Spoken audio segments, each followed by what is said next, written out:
E hoje nós vamos também falar sobre ser diferente, só que hoje no comportamento. Na forma como nós vivemos, na forma como nós agimos, na forma como nós de fato lidamos com a nossa vida, com as nossas atitudes, com nossas ações. O contexto desse texto que a gente vai ler, Romanos 13, versículo 8 em diante, no contexto dessa perícope temos Romanos 12, e no contexto mais imediato temos Romanos capítulo 13, onde Paulo fala na nossa relação aos governos, às autoridades deste mundo.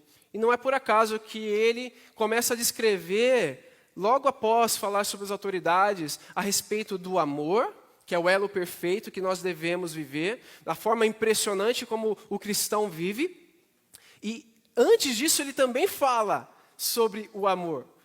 Ele começa o capítulo 12 dizendo, não se amoldem, não se conformeis com este mundo, não se amoldem a este mundo, mas transformai-vos, ou se deixem transformar pela renovação da vossa mente.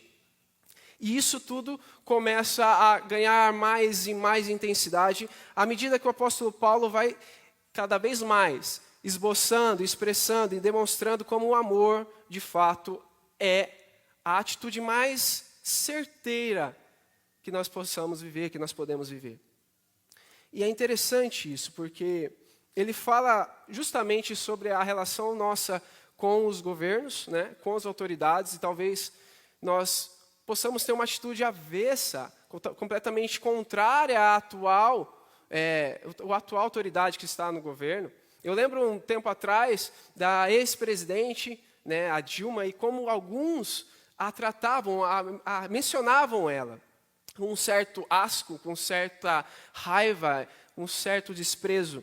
E de igual modo agora com o Bolsonaro, muitas pessoas também tratam ele de igual modo e aqueles que o seguem. Isso é muito, muito sério, porque o apóstolo Paulo fala do amor antes e ele coloca no meio disso a questão das autoridades e logo depois ele vai falar sobre o amor. O que quer que nós, inclusive a respeito das autoridades que nós não concordamos, nós devemos agir com amor, seja qual for a autoridade que está no governo.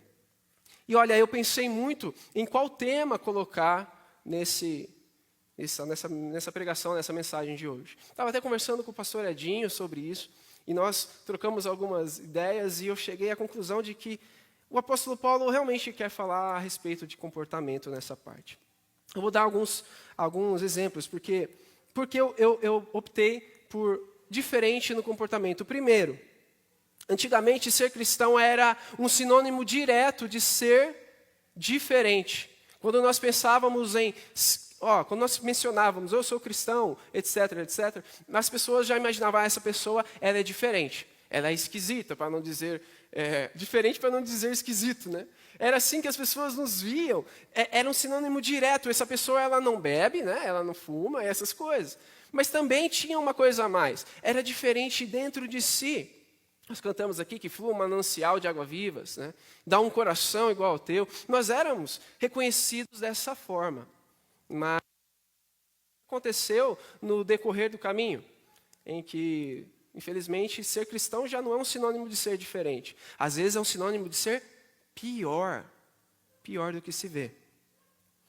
Bom, muitos entendem também o comportamento de forma superficial. E isso é um alarme para nós. Nós devemos pensar que o comportamento, de fato, ela revela alguma coisa. Ela pode nos dizer muito sobre nós. Infelizmente, alguns de nós temos síndromes de Gabriela. Vocês já ouviram aquela musiquinha? Os mais antigos devem conhecer. Eu nasci assim, eu vivi assim, uma coisa assim. E eu cresci assim, obrigado. E eu vou morrer assim, Gabriela. E a gente pensa e se conforma com a atual condição, tão igual, tão comum quanto todo o restante da humanidade. Só que isso vai contrário ao que o apóstolo Paulo fala no começo do capítulo 12, para a gente não se conformar com este século, mas transformar, né, drasticamente. Então, isso é muito importante para nós.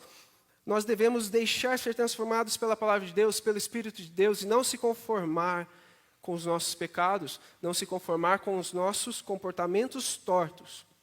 Tem mais. Como eu disse anteriormente, o comportamento ele dita muito a respeito de nós. Eu não quero dizer com isso que nós somos os nossos pecados. Se você mente, não significa que você é um mentiroso. Mas tem um grande porém. À medida que nós deixamos o nosso pecado, deixamos Jesus viver em nós, habitar em nós, modificar o nosso coração, nós começamos a ser mudados.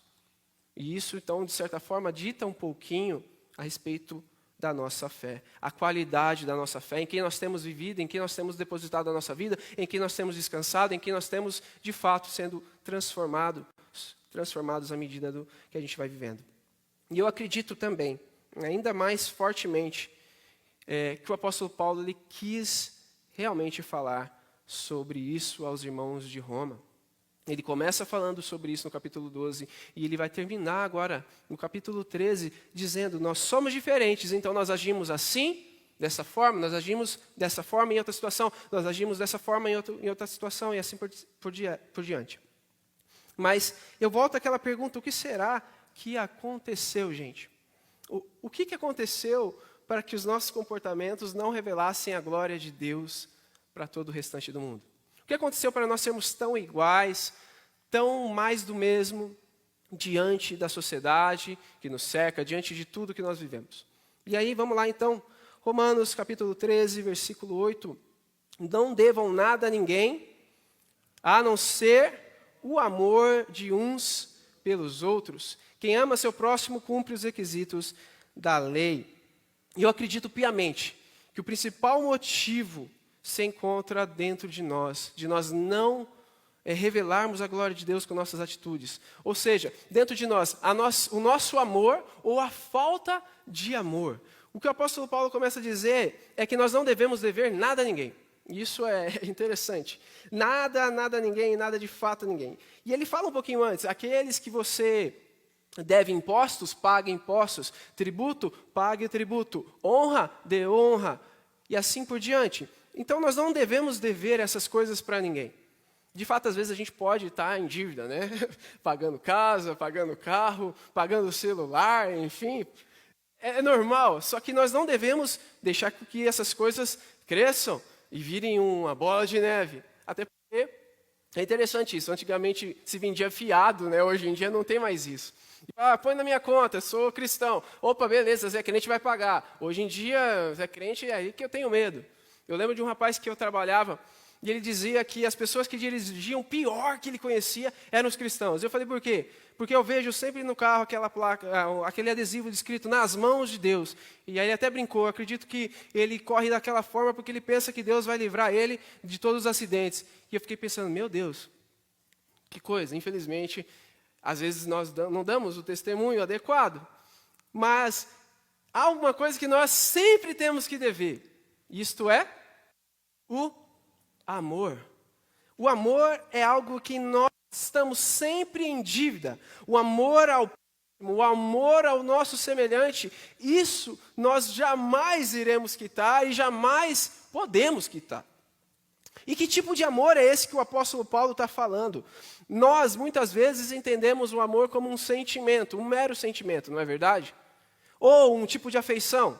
Como mais ou menos assim, eu me dou bem com essa pessoa, eu gosto desse fulano, desse ciclano, então eu amo essa pessoa. Mas o amor não tem muito a ver com o que você sente, ele tem muito mais a ver com aquilo que você faz. Eu quero que você lembre o que o apóstolo Paulo descreve lá em Coríntios, capítulo 13, versículo 4, ele vai dizer que o amor é paciente e bondoso. Paciência é uma atitude, bondade é uma atitude. O amor não é ciumento, ele não se inflama em ciúmes, ele também não é presunçoso, ele não é arrogante, ele não é prepotente. Tudo isso se revela em atitudes. O amor não é orgulhoso nem grosseiro. O amor não é ríspido, não é cruel. O amor exige que as coisas não exige que as coisas sejam feitas da sua forma. Não é irritável e nem rancoroso.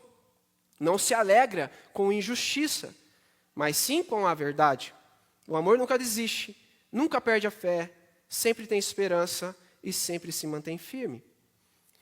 Paulo, nesse texto de 1 Coríntios 13, ele vai dizer que muitas coisas boas em praticar dons espirituais, em falar em línguas, em preparar o corpo para ser queimado.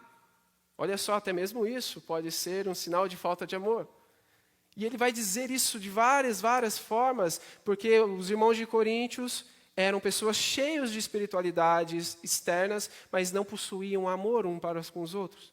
E ele vai dizer, olha, o que mais falta para essa igreja, o que mais falta para vocês é o amor. E o amor é isso, ele vai descrever o que ele entende por amor. E é esse amor que o apóstolo Paulo está falando aqui também aos romanos. Nós devemos dever, na verdade, o amor uns para com os outros sempre, constantemente. Então Deus está dizendo para nós o seguinte: nós devemos amar uns aos outros de forma inesgotável, de uma forma contínua, de uma forma que jamais nós iremos quitar essa dívida. Mas o que acontece, infelizmente, nos dias de hoje, é que o amor tem data de validade. O amor, ele é esquisito. Ele não é um amor bíblico. Ele é um amor autosservice, se serve você mesmo. É um amor egoísta, egocêntrico. É um amor que o Bauman, um estudioso aí, um senhorzinho daqueles, bem senhorzinho mesmo, ele vai dizer que é um amor líquido. O amor líquido, um amor que pensa da seguinte maneira: ame enquanto houver satisfação, e o substitua por outros que prometem ainda mais satisfação. Ou seja, se você me faz bem, se você me faz sorrir, se você me faz um agrado, se você é uma boa companhia, eu te amo. A partir do momento em que você pisar na bola comigo, você falhar comigo, a partir do momento em que você já não me dar mais a sensação de eu estar feliz, a sensação de me dar algum tipo de prazer, então eu troco o amor acaba, eu não tenho mais nada com você. É um amor que escorre pelos dedos, é essa a ideia. É um amor nada firme, é um amor líquido, é um amor passageiro e interesseiro. É um amor frívolo, momentâneo. Em outras palavras, quando nós amamos mais as coisas do que as pessoas, quando nós não servimos as pessoas com bondade, mas chegamos até elas para que elas nos sirvam de alguma coisa. É assim que as coisas funcionam, e muitas vezes nós nos deixamos levar por esse amor que é líquido, esse amor que é frívolo e é frio, calculista, um amor egocêntrico, um amor egoísta, um amor que dá valor muito mais aos sentimentos mais animalescos que há dentro de nós. É um amor cada vez mais com essa data de validade. Eu te amo hoje, eu te dou amor hoje, mas amanhã eu não posso garantir que eu tenho um compromisso em te amar. Diferente do que aquilo que o apóstolo Paulo está propondo aqui. Ele está dizendo que nós devemos amar hoje, devemos amar amanhã e devemos amar até que Jesus assim volte. Nós devemos amar sempre, mas nós não amamos dessa forma. O nosso amor não é despretensioso, o nosso amor é muito pretensioso. O nosso amor não é incondicional, o nosso amor é condicional. Se você me faz o bem, eu vou te amar. Se você faz o mal para mim, então eu vou te odiar, eu vou te detestar, eu vou te perseguir e sim, te desprezar com todo o meu coração. Esse é o tipo de amor que nós temos vivido, gente. Quando alguma amizade nos frustra, nós dizemos: você não serve para mim, você é uma pessoa imprestável, eu não quero nada com você. Às vezes os relacionamentos se acabam, casamentos se transformam em negócio, eu não quero mais nada com você. Eu te amava ontem, mas o amor acabou. E nós guardamos raiva de pessoas, nós guardamos mágoas de pessoas, adulteramos e fazemos tudo o que não podemos fazer. Com ódio, com rancor e com desdém. Com um tipo de amor que é um amor autosserviço, para você mesmo, egocêntrico. Por isso, mais uma vez, nós devemos compreender que esse amor é mesquinho, ele é egoísta e ele é rebelde. Ele é contrário à vontade de Deus. Nós temos que levar muito a sério a questão do amor ao próximo. Nós não podemos pensar que amamos para satisfazer a nós mesmos. Custa muito amar um outro pecador. Quando você olha o seu pecado no outro, ele se transforma assim, incontestavelmente, algo que você despreza e você não consegue tolerar. Mas você consegue tolerar o seu próprio pecado. Você consegue se tolerar. Você consegue se amar de uma forma muito natural, de uma forma muito comum. É assim que nós somos. Mas o apóstolo Paulo diz que aquele que ama tem cumprido a lei. Aquele que ama o seu semelhante, dia após dia, de uma forma eterna, uma dívida que dura para sempre, esse tem cumprido de fato a lei. E ele continua dizendo isso. Pois os mandamentos dizem: não cometa adultério, não mate, não roube, não cobice. Esses e outros mandamentos semelhantes se resumem num só. Vamos lá? Ame o seu próximo como a si mesmo. Quais são os dois grandes, os maiores mandamentos? Vamos lá. Sei que vocês podem fazer melhor. Vamos fazer num coro, então, já que vocês sabem de cor? Ame o Senhor teu Deus de todo o teu coração, de toda a tua alma e de toda a tua força. E ame o seu próximo como a ti mesmo. Exatamente. Certamente, nós devemos amar a Deus acima de todas as coisas e o próximo, não mais, não menos, mas como a nós mesmos. Eu não posso dizer que amo alguém como eu amo uma pizza, por exemplo. Eu não posso dizer que eu amo alguém como eu amo o meu pet, o meu gato, o meu cachorro. Eu não posso dizer que eu amo o meu próximo como a Deus, um Deus, porque isso seria a idolatria. Eu tenho que dizer que eu amo o meu próximo como a mim mesmo. Eu estou vendo que vocês estão prestando bastante atenção no meu irmãozinho aqui, então eu vou pegar o microfone e assim a gente volta a atenção toda aqui.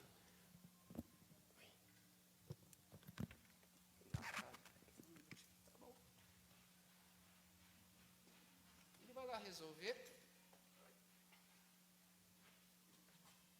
E eu só vou até aqui. Ele ficou longe para mim. É assim mesmo. Estou acostumado. Vamos embora. Eita, ficou tudo apertado aqui, gente.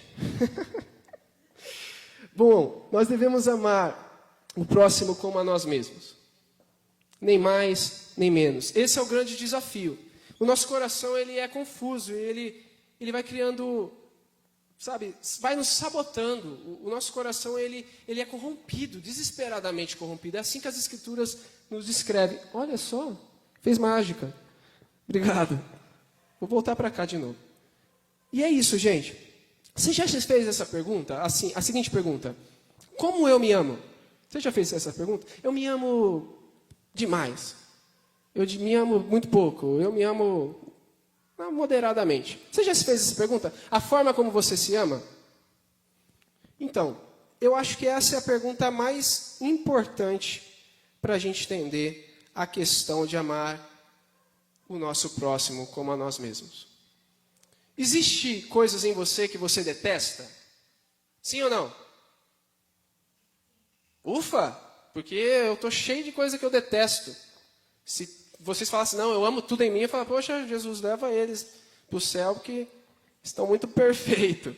Nós todos temos coisas que nós detestamos, certo? Que nós gostaríamos que não existissem em nós. Mas ainda assim nós nos amamos. Existem coisas em nós que nós realmente desprezamos. Que nós odiamos, inclusive. Existem coisas em nós que nós queríamos que fossem completamente aniquilados. E mesmo assim nós nos suportamos. Nós continuamos cuidando de nós e esperamos o melhor para nossas vidas. Nós temos paciência, misericórdia com as nossas mazelas. Certo? Você peca, você erra, mas você continua gostando de você. Não é verdade? Você continua pensando que você pode ser melhor, não é? Só que é engraçado que quando a coisa inverte, quando nós olhamos para o outro, nós não temos esse tipo de amor. Nós olhamos e vemos alguém que nós achamos completamente desprezível. Nós somos extremamente desconfiantes que nós podemos ser melhores. Mas quando se fala de outra pessoa, nós pensamos, essa pessoa não tem jeito. Essa pessoa é aquela pessoa que cresceu torta, ela é perversa, ela não tem conserto. Não tem solução para ela. E nós começamos a desprezar e a odiar o próximo. E a não depositar o amor que nós devemos depositar a essa pessoa. Nós nos protegemos nossa reputação, protegemos o nosso bem-estar, protegemos as nossas alegrias e os nossos bens, mas quando se trata do próximo, nós desejamos que eles sejam confrontados, que eles sejam expostos, que eles sejam envergonhados, que eles sejam aniquilados, que eles sejam maltratados e assim por diante. E essa não é a forma que nós devemos agir. Nós devemos amar o próximo na mesma medida que nós amamos a nós mesmos. Eu quero que você imagine a forma que você se ama. Eu sei que você se cuidou, olha, você veio todo arrumadinho para cá. Você cuida de você. Quando você se machuca, você se sente triste. Mas é assim que nós devemos amar uns aos outros. A Bíblia descreve que, o próprio Jesus disse que nós seríamos reconhecidos à medida que nós amamos uns aos outros. O amor é a medida certa para nós sermos reconhecidos como cristãos de verdade. E não simplesmente estender as mãos, ser um tipo de linguajar, um certo tipo de roupa, mas muito pelo contrário. Nós somos reconhecidos à medida que nós vivemos de fato o verdadeiro amor que vem de Deus. Não o nosso amor ele é confuso, mas o amor de Deus. É assim que nós devemos amar uns aos outros, na mesma e na exata medida que nós amamos a nós mesmos. Não mais, nem menos. O desafio é encontrar no outro um eu perdido. Eu ver no William eu ali e amá-lo como eu amo a mim mesmo. No Arnaldo, na Poliana, em cada um aqui. É assim que nós devemos amar uns aos outros. E mais, o desafio ainda é amar aquele que nos persegue e nos deseja o mal. Embora o apóstolo Paulo esteja falando para a comunidade se amar, ele estendeu um pouquinho antes falando, ame o seu inimigo, não persiga, não persegue ele, não maltrate ele, não pague o mal com o mal, mas vença o mal com o bem. O desafio é sempre, sempre amar. E amar é a única forma correta em que nós podemos viver. A grande questão, infelizmente, é que existe muito pecado em nós ainda, sabe? E vamos continuar lendo aqui. Pois os mandamentos dizem exatamente isso, não malte, não faça nada contra o seu próximo, pois quem faz isso não tem cumprido a lei. Então, esse é um desafio daqueles enormes para nossas vidas. Vamos continuar. Pois os mandamentos dizem, não cometa adultério, não mate, não roube, não cobice. Esses e outros mandamentos semelhantes se resumem num só, ame seu próximo como a si mesmo. O grande problema nosso, gente, é que nós temos pecado dentro de nós. O que o apóstolo Paulo está falando para nós vivermos, para nós almejarmos e alcançarmos, é o desafio mais difícil da nossa vida, que é cumprir os mandamentos de Deus. E nós não cumprimos os mandamentos de Deus porque existe o grande problema do pecado. E o que significa pecado? Pecado é um termo muito complicado. Porque existem muitas coisas que não são pecado. E nós às vezes achamos que é. Né? Beber bebida alcoólica é pecado? Não. Beber muito é pecado. Fazer sexo é pecado? Não. Fazer sexo fora do casamento ou extraconjugal é pecado. Então, veja, pecado, às vezes, é algo que era algo bom, não o pecado em si, mas o ato, só que feito de forma errada. É como se você pegasse algo bom e transformasse em algo terrível, desprezível e que destrói a sua vida. Pecado nada mais é, então, que errar o alvo, errar o objetivo.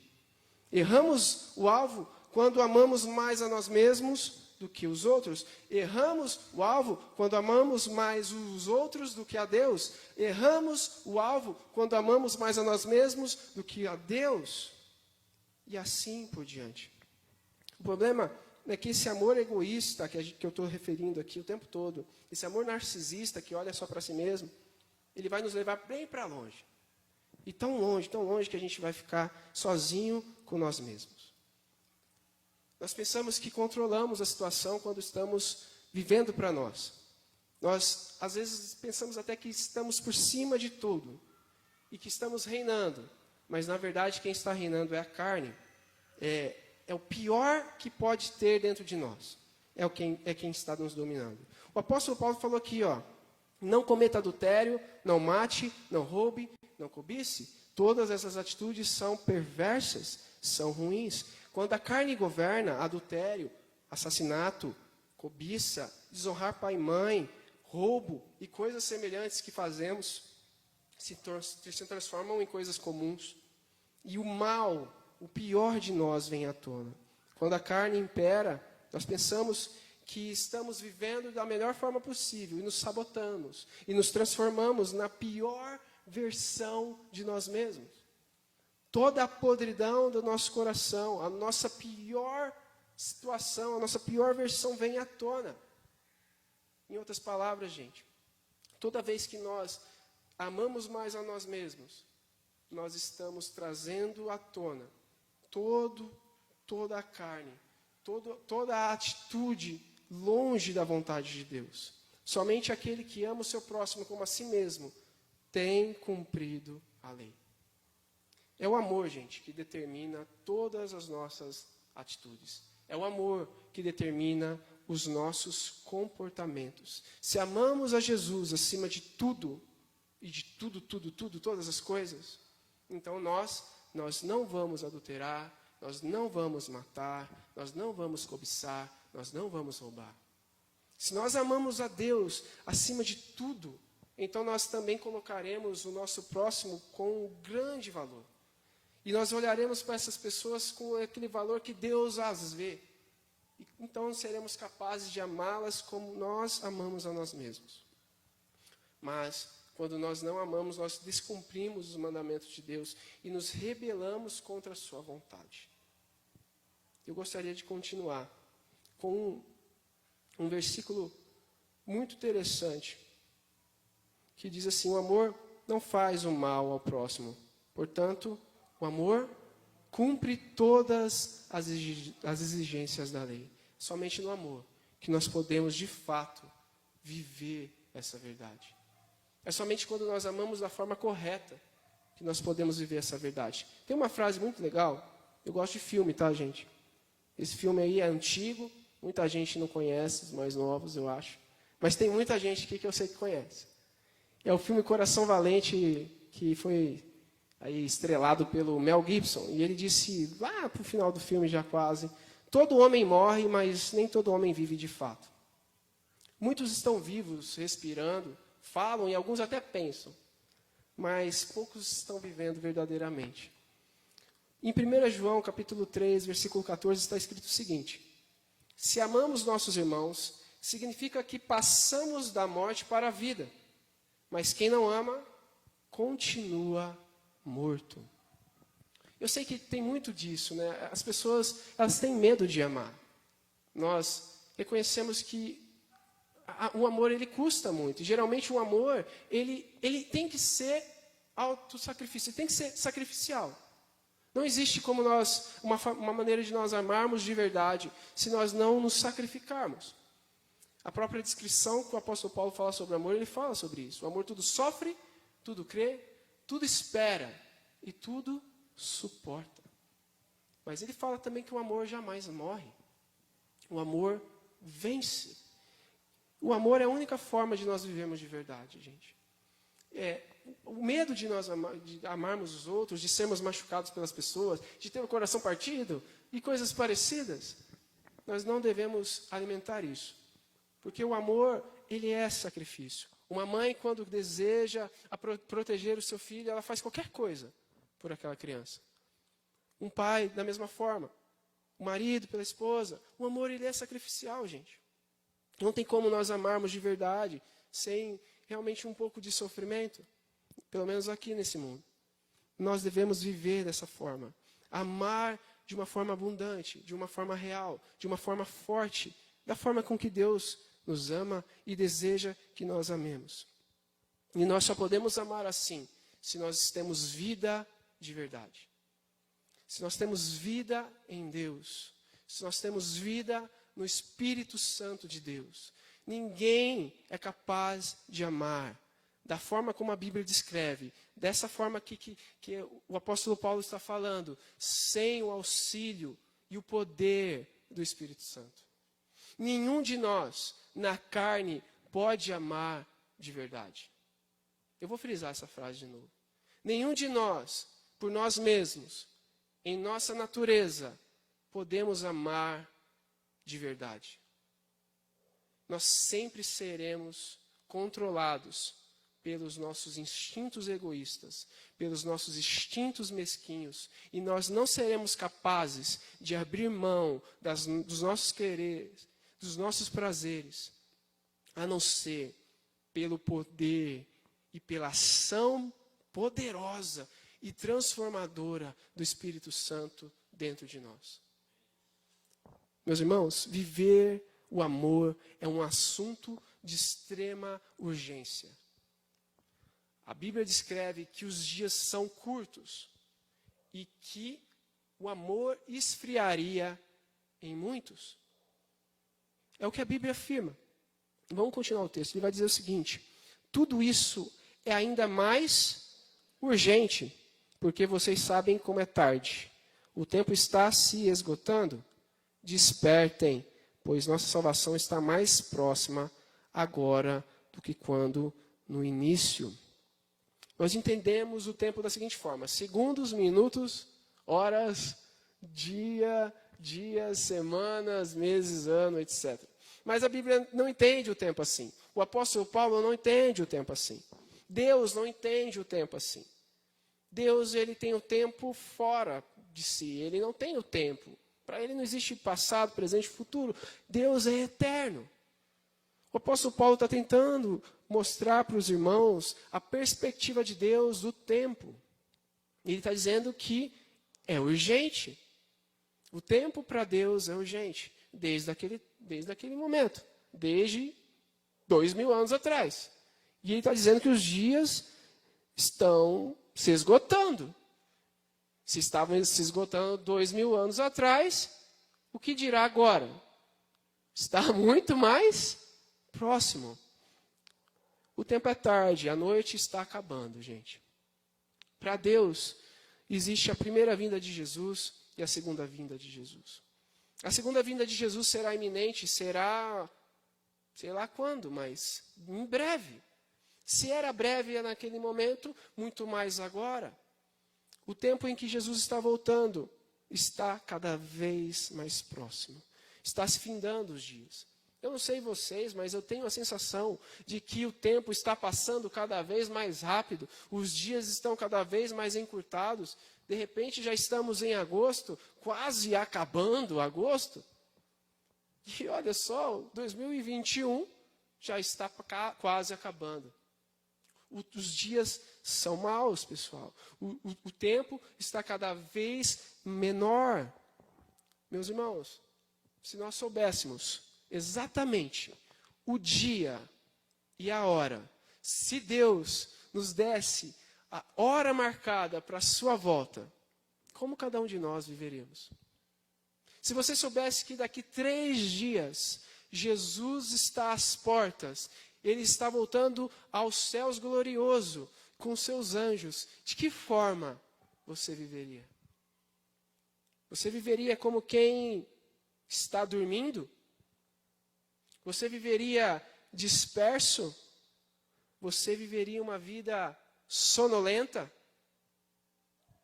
O apóstolo Paulo nos convoca à ação.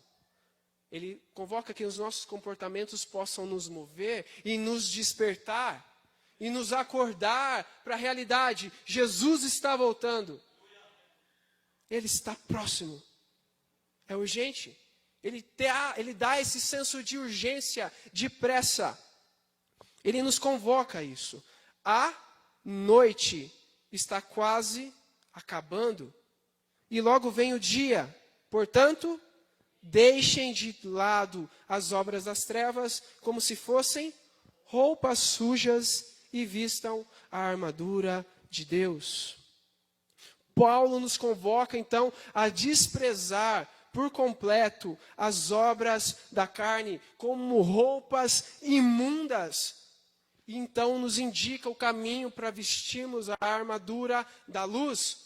E ele mesmo descreve uma armadura em uma outra ocasião, em que ele fala para nós vestirmos toda a armadura de Deus. Isso está em Efésios capítulo 6, versículo 11 até o 17. Ele diz assim: vistam toda a armadura de Deus para poderem ficar firmes contra as ciladas do diabo. De fato, existe um mundo espiritual, gente. Um mundo espiritual onde o diabo deseja nos arrastar. Se nós queremos viver um mundo sem o amor, é muito simples. Você pega um tobogã, vai descendo com tudo e vai parar lá no inferno, que lá não existe amor nenhum. Mas para nós que queremos viver com Deus, nós precisamos viver radicalmente o amor. E nos revestir com a armadura do Senhor.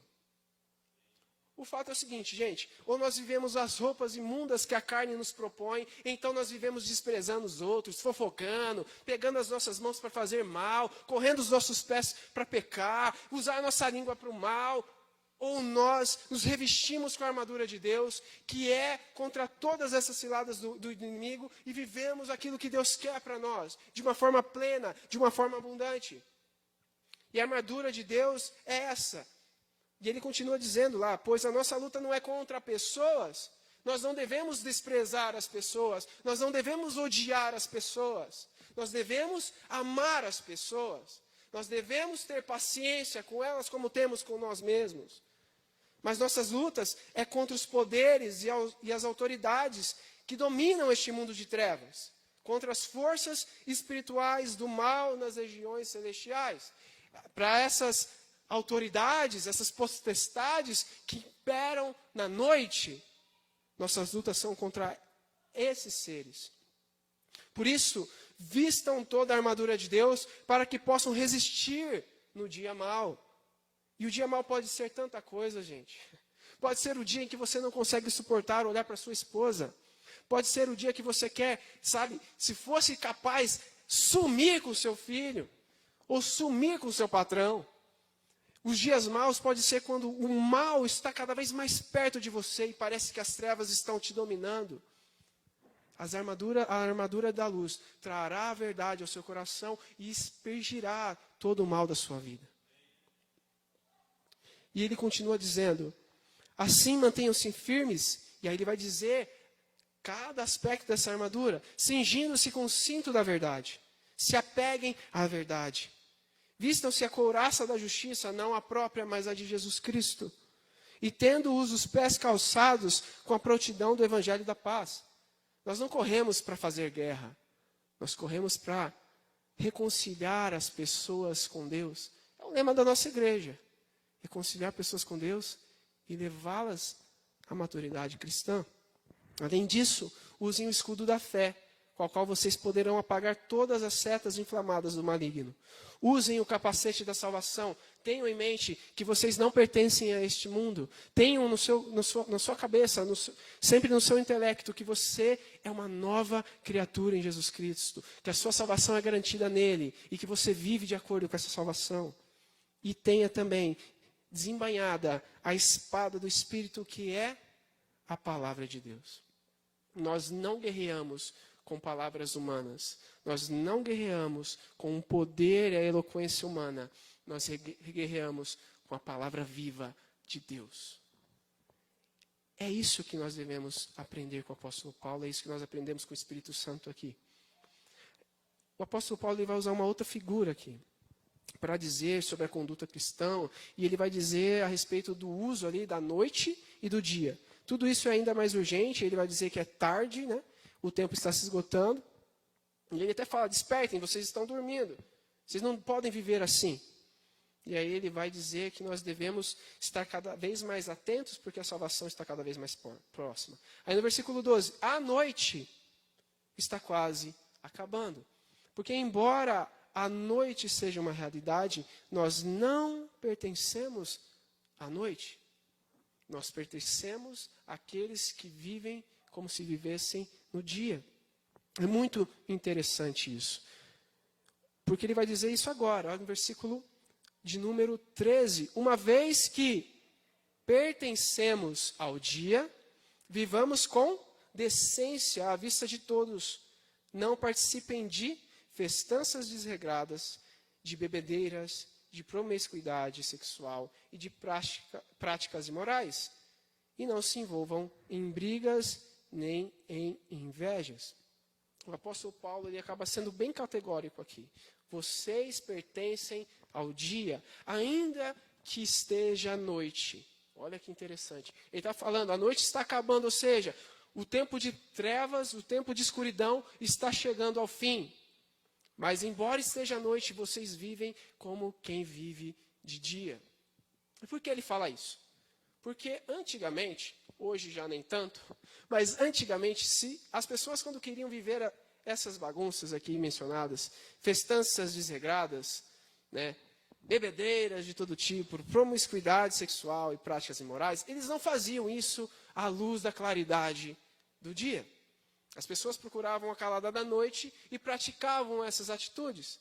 Imagina Roma, um vilarejo lá do Império Romano, onde as pessoas praticamente se conheciam. Então elas faziam as coisas na surdina, elas faziam as coisas no oculto, e elas praticavam todo tipo de obra da carnal. E é interessante porque outros versículos vai dizer orgias, vai dizer que ali invejas, e ele usa o termo também ciúmes.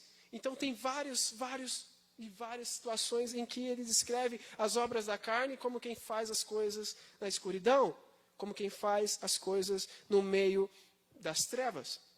Mas o apóstolo Paulo nos convida a viver, ainda que em tempos de trevas, embora o mundo todo esteja se deteriorando, embora toda a humanidade esteja se degradando, nós não pertencemos à escuridão. Nós somos do dia. Nós não temos o que esconder. Muito pelo contrário, nós somos uma cidade edificada sobre o monte. Nós somos a luz do mundo. Portanto, nós precisamos resgatar essa diferença em nosso comportamento, meus irmãos. Nós temos que entender e nos despertar para Deus o quanto antes. Os dias estão se findando. O que podemos assegurar com toda certeza é que este mundo mau jaz no maligno. Destruição, loucura, hipocrisia, orgulho, urgia, promiscuidade, maldade, avareza, rebelião, crueldade, fofoca e todo tipo de maldade, de coisas perversas, estão circulando por aí. São comuns, não são, não são raridade, assim, elas sempre estão acontecendo. Mas a nós compete sermos diferentes. A nós compete sermos totalmente diferentes. A nós compete sermos aquelas pessoas em que a humanidade olha e fala, o que você tem? Qual que é o seu segredo? Como que você consegue se manter assim? Como você consegue agir dessa forma? Me explica onde você aprendeu, com quem você aprendeu a ser manso, com quem você aprendeu a ser sempre bondoso. Mas, infelizmente, nem sempre é assim, gente. Nós vivemos num mundo carnal, num mundo onde a internet nos propõe coisas da noite o tempo todo. Você vai abrir seu Instagram e você quer apenas se distrair um pouco. Mas você é logo chamado a atenção para a sua carne. Você logo percebe que salta aos seus olhos a cobiça da concupiscência, palavra difícil, né? Ou seja, daqueles desejos mais cruéis, mais sórdidos do nosso coração. Você vai rolando então o Reels e vai percebendo em que rapazes estão sem camisa e eles são todos sensuais para atrair as moças e as mulheres. E as moças estão seminuas, dançando para chamar a atenção dos homens. E aí você vai então abrir algum colega seu, algum conhecido seu, e você percebe que essa pessoa também está vivendo essa realidade. E você já não entende. Espera aí, mas essa pessoa não deveria estar vendo essas coisas. Essa pessoa não deveria estar seguindo essas coisas. Essa pessoa não deveria estar vivendo como quem vive na noite. E nós somos completamente envolvidos com isso. A internet pode ser um instrumento para o bem, mas também pode ser um instrumento para o mal. Ninguém consegue mudar um comportamento, pessoal, um comportamento carnal, usando simplesmente a sua força. Você não vai conseguir mudar as suas inclinações usando a força do seu braço. Em outras palavras, ninguém consegue mudar a carne usando táticas carnais para mudar a carne. Eu vou fazer isso? Então, não. Somente Deus pode mudar um coração. Somente Deus pode transformar uma alma. Somente Deus pode curar um coração já totalmente sujo e limpar completamente ele. Todos carecemos de Jesus. Não é exceção de ninguém. Ninguém que possa dizer, Jesus, hoje eu preciso de você, amanhã eu acho que eu consigo viver bem. Eu não vou viver carnalmente amanhã porque eu já aprendi com você tudo que eu tinha que aprender. Pode ir embora. Se Jesus não está conosco agora, nós vamos correr como quem corre. Assim como o porco corre para a lama e se suja no chiqueiro, nós iremos novamente correr para o pecado e nos lambuzar nele. Sem Cristo é assim que nós vivemos. Todos nós carecemos de Cristo. A carne é extremamente impulsiva, gente. Ela é puro instinto. Ela não tem compromisso com nada. Ela quer se saciar agora. Ela é emocionalmente corrompida. Por isso que eu disse lá no começo, que amor não tem muito a ver com sentimento. Porque os nossos sentimentos, eles são corrompidos. O amor tem a ver com o comportamento, com a forma como nós agimos, com a forma como nós lidamos em cada situação da nossa vida. Aqueles que amam têm cumprido a lei do Senhor. Aqueles que amam têm vivido como quem vive em dia. Aqueles que amam não têm vivido como quem quebra os mandamentos. Eles têm evitado o pecado. Eles têm cada vez mais fugido de tudo que é mal e têm vivido, de fato, aquilo que Deus deseja. Os últimos versículos vai dizer assim: em vez disso, revistam-se do Senhor Jesus Cristo e não fiquem imaginando formas de satisfazer seus desejos pecaminosos. Não vivam dessa forma. Não vivam como quem fica imaginando formas de satisfazer os seus desejos pecaminosos. Isso é muito sutil, mas muito verdadeiro. Muitos de nós temos a tendência de viver no precipício, sabe? Ali, andando na corda bamba, aqui eu consigo viver sem pecar. Mas, na verdade, bem no fundo, toda vez que nós imaginamos uma forma de, tentar sanar as nossas compulsões carnais, os nossos instintos maus, nós estamos já flertando e pecando. Jesus disse que aquele que odeia o seu irmão no coração já cometeu assassinato. Aquele que cobiçou uma mulher dentro do seu coração, no seu interior, já também cometeu o adultério. Jesus, ao invés de facilitar a nossa vida, ele dificulta mais. Porque ele percebe que o problema de cada um de nós é o coração. Os fariseus antigamente pensavam, bom, se eu fizer isso aqui, eu não vou estar pecando. Se eu fizer isso aqui, eu vou estar ali quase, mas não vou estar pecando. Jesus, ele não ensina dessa forma. Ele nos indica que toda vez que nossas mentes, os nossos pensamentos vão em direção a algo completamente destrutivo, corrompido, nós estamos já cometendo esse pecado. Por isso que é muito importante nós percebermos 3 coisas muito preciosas para nós vivermos de acordo com o amor que Deus deseja de nós. A primeira é que nós devemos viver com prudência. Prudência.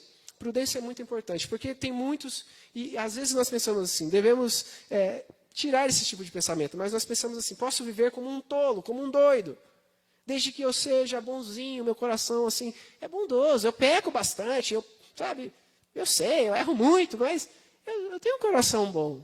Isso não é viver de uma forma prudente. Isso daí não é sabedoria. Isso daí é tolice. Isso daí é viver de uma forma vã, tentando parecer uma coisa que não é. Tentando mostrar que tem, mas não tem. Não é inteligente, gente. Não é prudente viver no precipício. Nós não podemos achar formas de pecar. Nós devemos viver de uma forma sensata, prudente.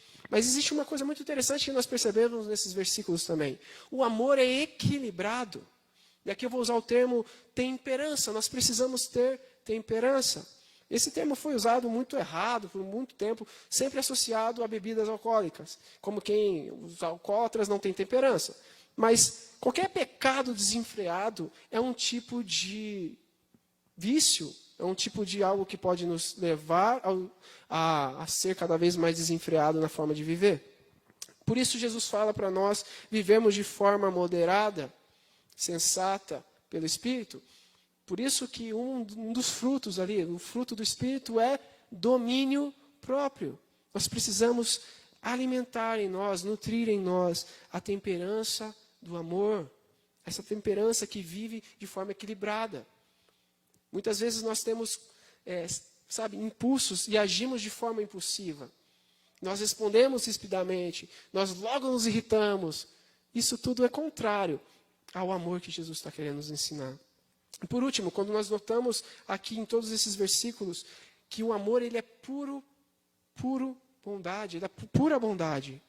O amor ele procura o bem.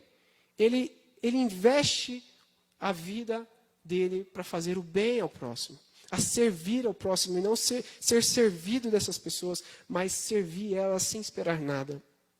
O amor, então, ele não se envolve em práticas destrutivas, mas muito pelo contrário, ele se autodoa. A gente percebe o amor nisto. É um versículo. Nisto percebemos o amor. Não que nós tenhamos amado a Deus, mas que Ele nos amou quando ainda éramos pecadores. Nisto conhecemos o amor. Não que nós realmente tenhamos amado a Ele. Ele nos amou. E Ele nos amou muito antes de nós sermos bons. Nem de fato nós somos tão bons assim. Vamos lá, né? E Ele continua nos amando. Ele continua investindo o seu tempo a nós. Ele se entregou, por isso que eu disse, o amor ele não pratica atos destrutivos, ele não quer o mal. Ele se entrega, é um amor sacrificial. Nós vimos isso na pessoa de Jesus Cristo, a forma como ele se entregou por cada um de nós. Por isso, meus irmãos, nós podemos viver e devemos viver de acordo com esse amor. Nós amamos porque nós fomos amados. Se você tem recebido amor, de fato, se você tem percebido e sentido o amor de Jesus por você, se você já reconheceu e já sente esse amor e vive esse amor, você distribui esse amor. Você é envolvido por esse amor e é levado a agir de acordo com esse amor. Você então não vive como quem vive loucamente, como quem vive na noite, mas você vive revestido do Senhor Jesus Cristo. Eu acho muito interessante esse exemplo da roupa aí, né? Revestido do Senhor Jesus Cristo. Ninguém aqui vai num casamento com roupas esportivas, não é verdade? Ninguém vai aqui com roupa de banho para o casamento. Seria bem ridículo, fala a verdade. Todo mundo vai adequadamente, porque o ambiente, ele requer isso.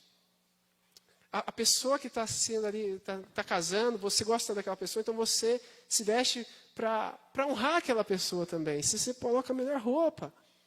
Porque você também não quer passar vergonha.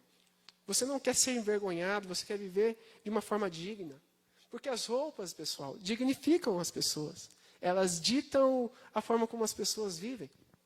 Se nós formos então para um casamento, vestimos roupas formais, roupas bonitas. E é assim que funciona viver para Jesus. Nós nos vestimos dele. Nós usamos o terno de Jesus, usamos as roupas de Jesus e nós agimos de forma digna, como quem realmente é um representante de Jesus no mundo. Então a minha vida e a sua vida não é mais sua propriamente. Se nós estamos vivendo como quem vive de dia, como quem deseja a vontade de Deus, então nós vivemos como quem está diante de Jesus. Não mais como quem vive para si mesmo. Como quem vive para agradar os impulsos cada vez mais assim desenfreados da nossa carne. Mas vivemos como quem vive de forma digna. Não como quem pensa, bom, eu vou fugir daqui e vou fazer alguma coisa errada. Não, mas como quem está perante o rei, vestido com roupas nobres, olhando para ele, dizendo, olha, eu vim da melhor forma possível. Eu tentei me vestir como o Senhor merece. Eu tentei me revestir assim como você. Eu estou tentando estar à sua altura. Eu me revesti de Jesus Cristo. É assim que nós devemos viver. E eu gostaria que nós pensássemos rapidamente. Você tem vivido mais um amor líquido ou um amor sólido que Jesus derramou sobre a sua vida? Você tem pensado, o amor agora, eu não quero mais amar essa pessoa não merece ser amada. Ou você tem falado, não, ainda que essa pessoa não mereça, eu também não mereço, e eu me amo, então eu vou amar essa pessoa. Você tem vivido como quem vive de noite? De uma forma maluca, de uma forma desenfreada, impulsiva, destrutiva, como quem está se destruindo. Ainda que Jesus está às portas, mas sem saber disso, como quem dorme, como quem está sonolento diante da vontade de Deus. Ou você tem mostrado as boas obras de amor nesse mundo como quem vive de dia, como quem não tem do que se envergonhar, e demonstra a todas as pessoas a obra de Jesus em você. O amor que Ele derramou em você está tão transbordante como um manancial, que você então também vai distribuir esse amor para as pessoas. Será que, de fato, nós temos nos revestidos de Jesus, vivendo com prudência, temperança e bondade? Ou nós temos vivido cada vez mais de uma forma insensata, desequilibrada e cruel? Gostaria que você pensasse na sua própria vida e que, de acordo com a palavra de Deus, com o que o Espírito de Deus tem falado aqui, nós possamos nos transformar à medida que Ele vem ao nosso encontro. Não se conformem com este século, pessoal. Esse mundo jaz no maligno. Mas a noite está acabando. Jesus está voltando. Ele quer nos transformar. Ele começou a obra dele de transformação em nós. Um dia ele vai acabar esse trabalho árduo que ele está tendo na nossa vida. Mas cabe a nós hoje nos deixar ser transformados.